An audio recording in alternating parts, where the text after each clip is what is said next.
Professeur Julien Husson, bonjour. Bonjour Valentin. Vous êtes titulaire de la chaire santé de l'Université de Lorraine, président du comité d'organisation de cette 11e édition du colloque Aramos ici à Metz. Quelles ont été les particularités de cette 11e édition et quel bilan vous pouvez en tirer?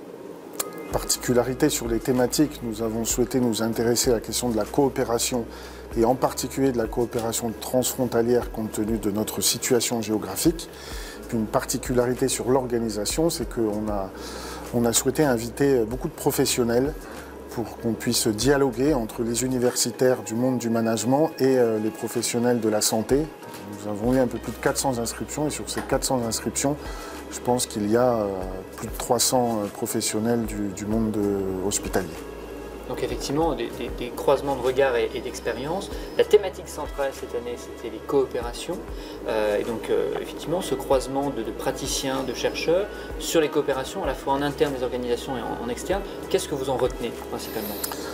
On retient que tout le monde est d'accord pour coopérer, tout le monde a envie de coopérer, mais qu'on raisonne encore dans une logique de silo, dans une logique de silo professionnel entre les différentes catégories de professionnels de santé. Une logique de silo entre le monde hospitalier, la médecine de ville et puis tous les paramédicaux autour des hôpitaux. Des silos, même si c'est de moins en moins vrai, entre le public et le privé. Et puis à l'échelle des territoires, on a également fait la démonstration que les gens sont prêts à coopérer, mais les facilités administratives ne sont pas toujours là pour que ça fonctionne bien entre l'Allemagne, la France, le Luxembourg, la France. Un mot de la fin pour la suite des éditions d'Aramos? En tout cas, on est optimiste pour la suite et la suite des coopérations d'ailleurs. Et puis cette formule d'inviter des professionnels, je pense, a beaucoup plu.